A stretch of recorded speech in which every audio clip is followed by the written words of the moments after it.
the first time I ever went to fish for salmon, I caught a salmon on the second cast, and that was only about 4 miles from here where the crow flies. And it was a big one? It was 8 pounds. What actually happened was we had a small house here for a fortnight, my wife and I, and the 2 girls and the 2 boys, and we arrived about 8:30 at night. So I got them all into the house with all the luggage, and I said to Bernie, I think I'll go down to the river for the last hour. So my friend who taught me to fish, a man called James Quinn, who's a great fisherman, and he's nearly 20 years older than me, but he's probably my best friend. He taught me to fly fish on a football field. About a month before I caught the salmon, and he loaned me the rod and the reel, and he tied the fly. It was a Curry's red shrimp. So in the second cast, I cast the line and hooked a salmon. And not having caught a salmon before, didn't really have a notion about what to do. So he often advised me that when you hook a salmon, don't horse it too much, he would say. But all the advice that he gave me went out of my head, and I was so excited, the rod broke. And I was standing up on the bank. You may find this hard to believe. This sounds like a tall tale, but I assure you it's the gospel truth. So I was standing up with the butt of the rod, and the tip of the rod was in the river, and the salmon was lying at the side. So I jumped down into the river, put my 2 hands onto the salmon, and threw it up onto the bank, and walked up the field to the house. And if you had come down that field and offered me £1 million for the salmon, you wouldn't have got the salmon. And that was an incredible introduction to fly fishing. I took my 2 boys fishing then 2 days later on the Crana in near the town of Buncrana, and caught another one, which was great. And did you cook them? Well, the most important thing to do was photograph them. As proof. That's very modern, Martin. As evidence. There are so many Doubting Thomases about. And yes, we cooked it. It was fantastic. Oh, but now you mentioned something there, which was that you learned to fly fish on a football field. Yeah. That must have been very embarrassing. And I actually have a striped umbrella down in the car, which I was going to bring up as a windshield. Well, you should have brought it because it was red and white, the dairy colours. It was red and white striped, candy striped. And I thought that it would embarrass the hell out of you to be walking up a mountain on Inishowen with a candy striped umbrella behind us, so I left it there. I'm not that easily embarrassed. The reason for the football field was because I'm so busy. It's not possible to get to rivers all the time. And when I said to Jamesy, there's no way I can get the hang of the action and all the rest of it. He says, you will? He says, we'll do it on a football field. So it was the next best opportunity for me. And I practiced it, and I practiced it, and I practiced it. And within a month I had the cast. And were there any footballers on the field? No, none at all. We'd done it about 8 or 9 o'clock at night. But I would have cared less. Yeah. I mean, I would have interrupted their game. But I didn't care who saw me as long as I knew how to fly fish. Yeah. But how is it now that people like me, I've never had the patience to fish. And I can't imagine that I would have the patience to stand on the bank of a river. Like, what does it take? I have fished from I was about 10. Oh, Dermot, I'll have to save you here. I'm doing better at this than you are. No bones broken, no. I fell down a deep hole there. I think maybe I should go in front, Dermot, and keep you right. Well, if you went in front, you might fall into the holes.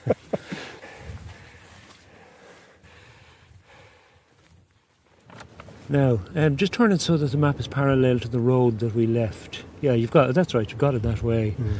So that's the Carndonagh Road, and that puts Sliabh Snaght up above us. That makes sense, doesn't it? And we've just pulled off on a turf road. Yeah.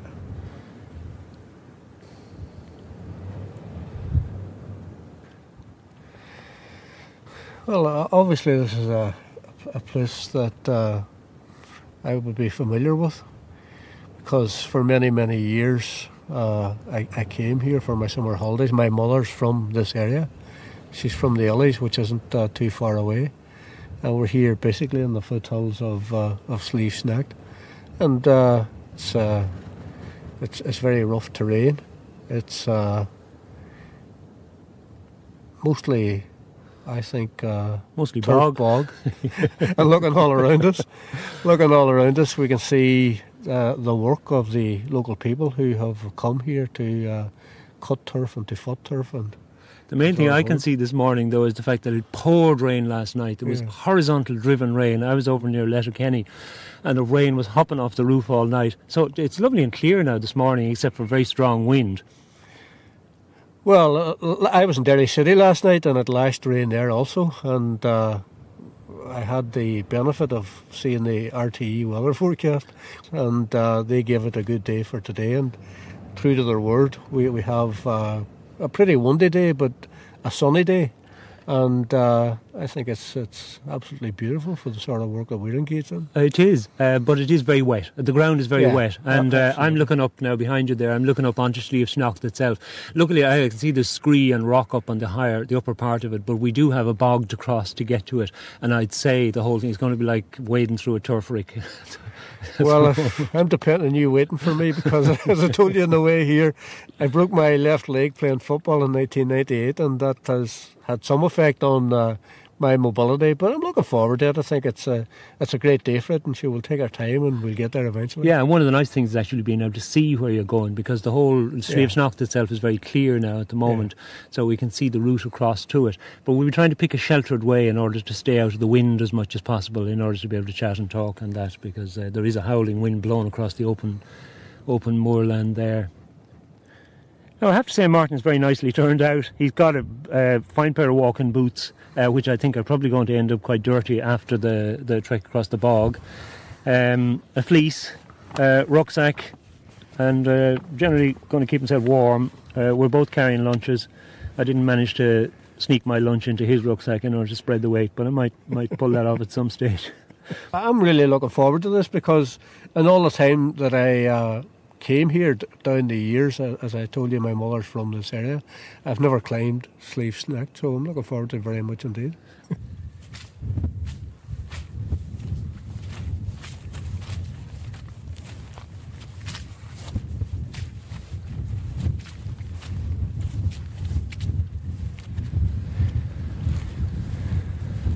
I often wonder, Dermot, how you get into this game, this nomadic lifestyle that you lead. I often wondered, how am I going to get out of it? Oh, I think you're finished. There's no prospect of you getting out of it.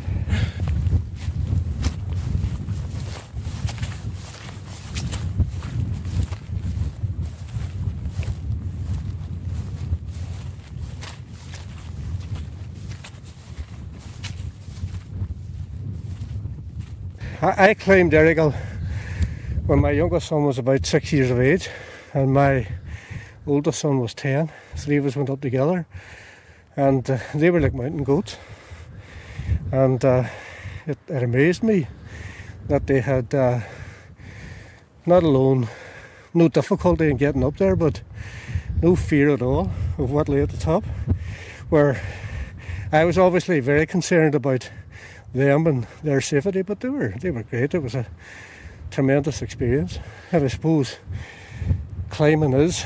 But when you're walking with children or climbing with children, I've found that you tend to worry about them. Oh, absolutely. And they play on that. You know, they go to the opposite extreme to show you there's absolutely they want to show you how brave and courageous they are. And how feeble and old you are yourself. Well, they succeeded on that occasion, but that was about 15 years ago now. And I must say, this has rekindled my desire to do more of it. It's a tremendous experience. Well, that looks wet. I'd say if we go along here.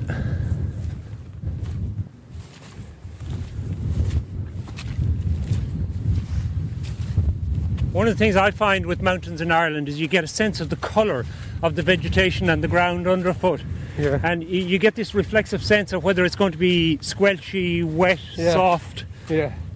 And you almost pick your way according to the colours and textures that you're looking at. Yeah, well, I suppose when you're used to this type of walking, as I am fairly used to that type of walking when I'm fly fishing or fishing in general, it's a good experience. You can usually pick out the dodgy spots and stay on the terra firma as much as possible. And you get to be able to read a river as well, of course. You know, I'm sure that as a fly fisherman and so on, you're looking at eddies and swirls and movements in the river. Absolutely, it's watch it here, it's wet. It's a tremendous education if you're into that type of a lifestyle. But unfortunately for me, I don't get too many opportunities to do it. But through time, you learn in abundance about the geography and topography of particular areas, and where the difficult spots are and where the easy avenues to the river are. Great. We'll save our breath. There's a bit of a steep pull coming up here, up this escarpment beside us now.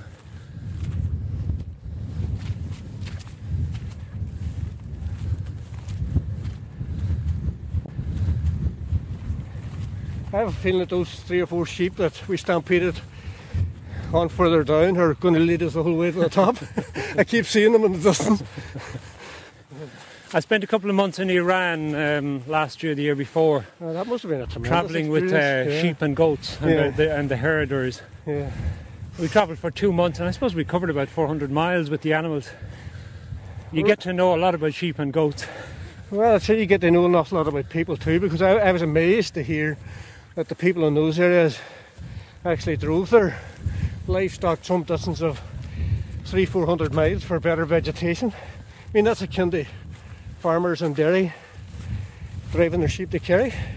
Just unimaginable in my thought process. They probably would do it if the headage payments were. Well, they just might. I'm not sure that they would.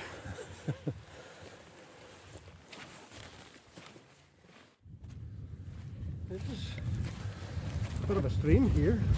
Yeah, we just step into it down at this end. A little bit of high ground. There's a big bowl of moss here now. Yeah. Well, you have to be philosophical about it, because that's flowing down into the Cranna River, and that's bringing the salmon up to spawn. Much needed, much needed.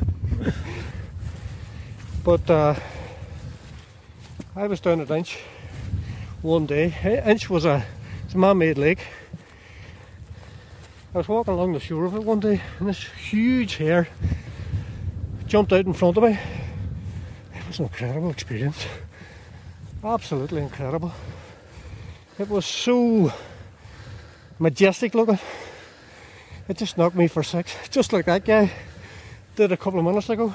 And they're so wild, whereas, you know, rabbits have that domesticated look, and yet hares are such, well, they're like deer really, and it's in the name. Gyorea is a short deer, but they have that wildness.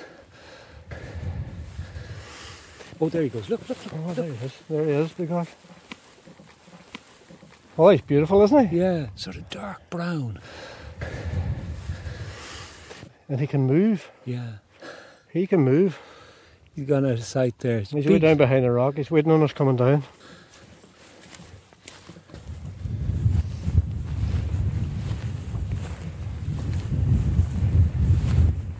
It's one day here. Say it's one day here. Yeah, it is. Yeah, that was a fairly squelchy bit.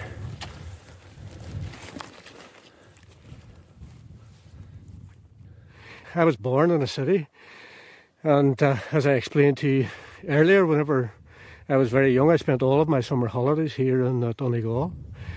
I loved, everything about it, being beside the river, being able to fish, being able to, cut turf and foot turf and cut hay and work generally with cattle, and just enjoy the outdoor life, and being able to roam up into places like this and sit there for an hour and peace and contentment.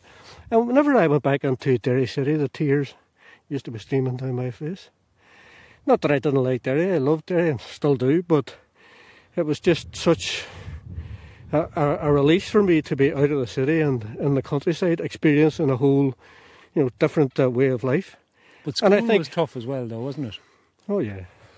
School was very tough. Yeah. I went to the Christian Brothers, and the vast majority of them were good and decent people. Well, I have to say there were a number of head cases among them, and one of them in particular just turned me off education completely. I couldn't get away from school quickly enough. Yeah. But I think that, having access to the countryside and away from the trials and tribulations of city life is something that is always very, very precious to me. And I think it's really a matter of education and proper debate so that everybody has a very clear understanding of the rights of landowners, but also the rights of people who live in the city who wish to experience country life. Of course, we'll have to pick a spot that's half in shelter and half out of it. Well, if we're in the shelter, the midges will get it. Oh, right. If we're outside, the wind will get it. Yeah, try that slab there anyway. It's a lovely bit of quartzite, I think. Great patterns on it with the lichen like sort of rust. Oh, look at it. And they like the maps, like a map of Europe. Or the counties. Yeah. The counties of Ireland. All the different patches with the little borders between them. That's amazing. It's like it's part of the surface of the rock, but it's all those lichens. I think I see Loch Ness there. And Belfast, nice. There's a little bit of bird shit there. See the blotch? Around Belfast? Otherwise. Do you see that? It's like urbanisation. Yeah. Now, where does that put Derry? Somewhere over. Yeah, there's Loch Foyle. Yeah, well, Belfast will be down here. Oh, well, we don't want to be too literal now. That looks more like Ballymena. Mahara or Maharfield. It definitely puts Derry. Yeah, that's Loch Foyle there. Yeah. Donegal here. The Atlantic coast out here. It's extraordinary. It's amazing the way the borders are there, isn't it? Fantastic. Unbelievable. And it's even got partition because the whole south is missing off it. Look, it just stops. It just stops down here. BBC Weather map. Yeah. God, it's a symbolic outing. All right. Absolutely. As you see, a time for a cup of tea. Yeah.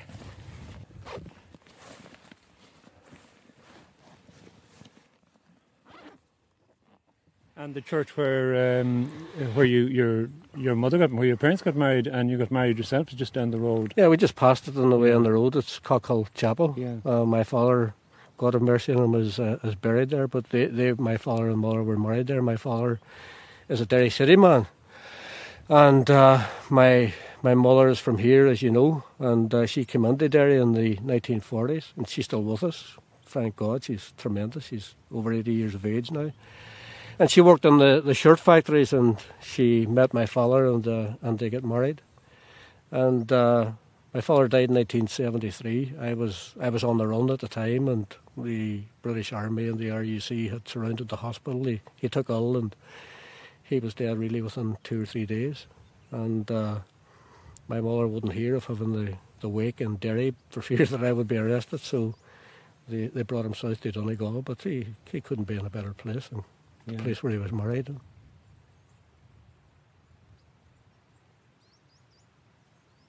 Strange things are happening though. Like one of the reasons the Irish language is doing really well down around Dublin and Galway and places like that. And West Belfast?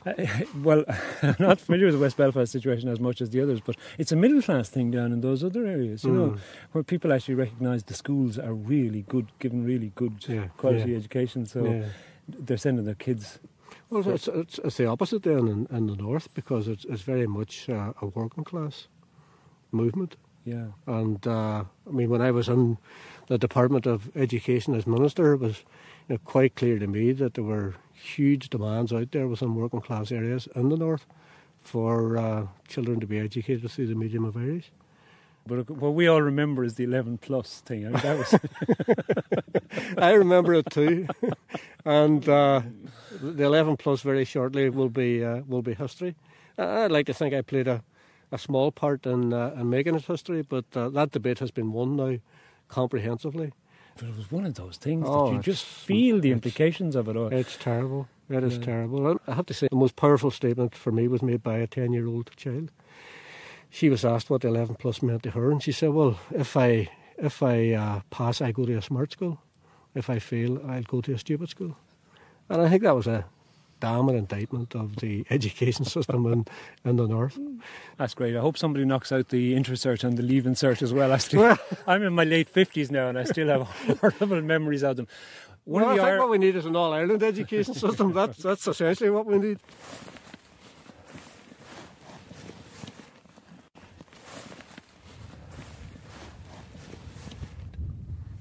The wind is starting to pick up again. Still sunny down there and so on, but we'll just gather up anyway. That's the lunch done, and we'll head on. I don't think it's far to the summit now. It's fantastic, this, isn't it? It's really beautiful. Yeah. And it's like upholstery. It's that sort of moss. It's absolutely gorgeous. You could cover a sofa in that, and it'd be the pride of your sitting room. It's really, really pinky reddish. Yeah, dense moss. Yeah. With the heather growing up around it. And spongy. It's full of water. Yeah. I sometimes feel with that kind of thing when you look at them, it's like if you're in an airplane very, very high above the landscape and you look down, and a mountain sometimes looks like that. So that all that lovely pinky California purple. looks like that, that's for sure. I've been over it a few times. And the heather there, the green heather, looks like trees from 20,000 feet. Do you know what I mean? Oh yeah, that's gorgeous there.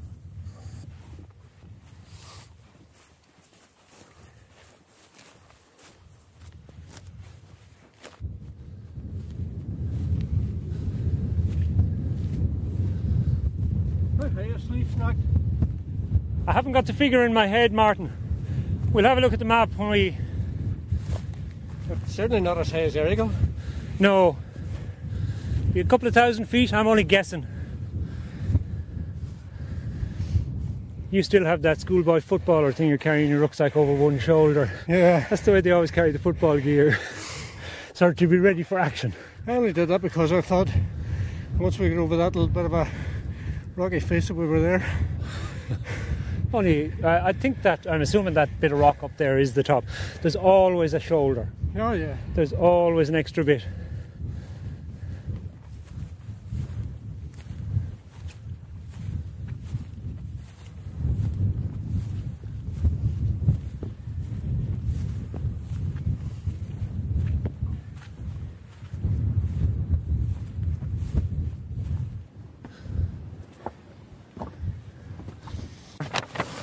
Here we are on top of Sliabh Snaght. It's 615 metres, which is what? About 2,000 feet. Yeah. It's a good, energetic 2,000 feet too, isn't it? It is indeed. It was most exhilarating but most exhausting. Walk. The view, on a day like today, when you get a view like that. It's fantastic. If we can stop that map from whipping, because it makes an awful bang. The most exhilaration to get that view. There's a white van way, way down in the distance there, travelling along the Carndonagh Road. See that? Yeah. Yeah, Malin, Cowan Wall and the Malin Head. This is Malin Head here, directly ahead. Way, way off out in the sea. Yeah. To the north. Yeah. Trobrega Bay. Loch Foyle then. Loch Foyle's way east again. Way east. And, in fact, more that direction. Yeah. Okay, so Derry, can you pick out Derry at all? I think it's lost in the haze down there. It's too hazy now. Don't want to see it anyway. Too hazy. Too urban for today. But I get a sense of great peace and contentment in a place like this. You're away from the cares of the world. And in places like this, I could quite easily sit here for a couple of hours on my own and just gaze out over the landscape and feel completely at peace with myself and with the world. I suppose what it highlights is that I don't do this often enough. I have to make some sort of a promise to myself that I need to do this more, and actually exhort all our members of my family to do it more, because I think that what more valuable time could you spend? The walk up, the ability to sit in peace and contentment and look out over the landscape and just reflect on life and really not think about anything at all. I mean, if anything, particularly a politician's head and my head, given all of the work that we're engaged in, it's just so crammed full of stuff all the time, that to be in a place like this and let it all out, just not to think of anything, is something that's very therapeutic. but I really should be fitter than what I am. But there was one or two times coming up that I did feel under some pressure, not to an extent that I would have given up, not in the least. I would never have given up on a trip like this, because I was very determined to reach the top and to see the top of it, and also to see what is an absolutely amazing view. No matter where you go, we're here standing really at a cairn, which I suppose somebody wishes to be a replica of Green and Availich. Yeah. And no matter where you walk around it, you're just faced with these spectacular views of the whole of County Donegal, stretching way over into County Derry. And it's such a peaceful experience. It is absolutely out of this world. Tremendous. Would you like to travel more, though? Would you like to have the opportunity to travel a lot more in your life? Well, people say to me, as they say every year, where are you going on your holidays? And I say I'm going home, because I spent so much time out of Derry, in my constituency, in Belfast, in Dublin, in Washington, in New York. The only place I like going is home. I love my own house, being with my own family, and there are countries, yes, I would like to see, but I'm not overly excited about it. I just like going home. I like being in the peace and quiet of my own house, and among my own people.